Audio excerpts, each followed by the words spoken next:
رحمت للمؤمنین، یہ کتاب مومنوں کے لیے رحمت کا باعث ہے۔ رحمت کس طرح؟ رحمت اس طرح کہ انسان جو اس کو پڑھتا ہے اللہ تعالیٰ کو اس بندے پر پیار آتا ہے، اور پھر اللہ تعالیٰ اس پر اپنی ایسی رحمتیں نازل کرتا ہے کہ جس سے اس کو کسی چیز کی کمی نہیں ہوتی۔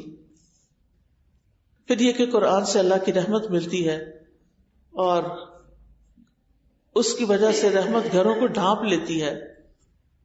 پھر اسی طرح برکتیں ملتی ہیں، جان و مال اور اولاد میں تحفظ ملتا ہے، عمر بڑھتی ہے، کاموں میں برکت ہو جاتی ہے، رفعت اور بلندی مل جاتی ہے، دنیا میں بھی عزت ملتی ہے اور آخرت میں بھی۔ اور پھر ایک نیکی کا ثواب کتنا، یعنی اگر کسی شخص نے ایک نیکی کی ہے تو اس کو 10 گنا اجر ملے گا، لیکن ایک شخص نے خود بھی کی اور کسی اور کو بھی بتا دیا اور وہ آگے آگے بھی بتا رہا ہے، ان سب کی نیکی بھی شروع کرنے والے کو ملے گی۔ قرآن کی تلاوت عذاب قبر سے بچانے کا ذریعہ بھی ہے کہ جب انسان کو قبر میں لٹایا جائے گا اور اس پر کوئی بلا سر کی طرف سے آئے گی، نماز دل سے اس کو پروٹیکٹ کرے گی، دائیں طرف سے روزہ، بائیں طرف سے زکوٰۃ اور پاؤں کی طرف سے صدقات وغیرہ۔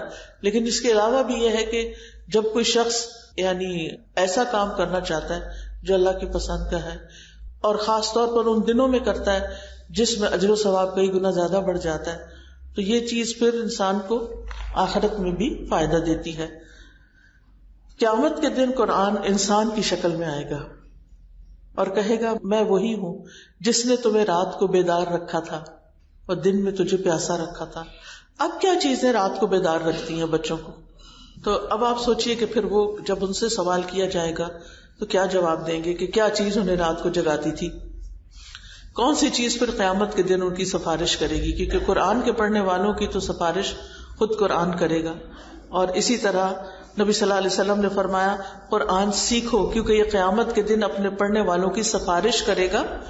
2 روشن صورتیں سورۃ البقرہ اور آل عمران پڑھا کرو، سیکھو، کیونکہ یہ دونوں صورتیں قیامت کے دن سائبانوں کی شکل میں یا پرندوں کی 2 صف بستہ ٹولیوں کی شکل میں آئے گی اور اپنے پڑھنے والوں کا دفاع کرے گی، ان کی حفاظت کرے گی۔ پھر اسی طرح قرآن یا انسان کے حق میں گواہی دے گا یا خلاف گواہی دے گا۔ کس کے حق میں گواہی دے گا؟ جس نے اس کو پڑھا ہوگا، سمجھا ہوگا، اس پر عمل کیا ہوگا، اور اس کے برعکس کرنے والوں کے خلاف گواہی دے گا۔ قاری قرآن کے لیے عزت کا تاج اور اللہ کی رضامندی حاصل ہوگی، اور اسی طرح والدین کے سر پر بھی نور کا تاج پہنایا جائے گا۔ قرآن پاک پڑھنے والوں کا جنت میں بھی بہت اچھا مقام ہوگا اور وہاں ان کا تعارف ہوگا۔ تو یہ ہے وہ کتاب جو ہمیں اللہ سبحانہ وتعالیٰ نے دی، جو ہماری تنہائیوں کی دوست ہے اور ہمارے ہر غم اور دکھ اور پریشانی کا مداوا ہے۔ میری دعا ہے اللہ تعالیٰ سے کہ اللہ تعالیٰ ہمیں اس کا حق ادا کرنے والا بنائے۔ وآخر دعوانا ان الحمد للہ رب العالمین۔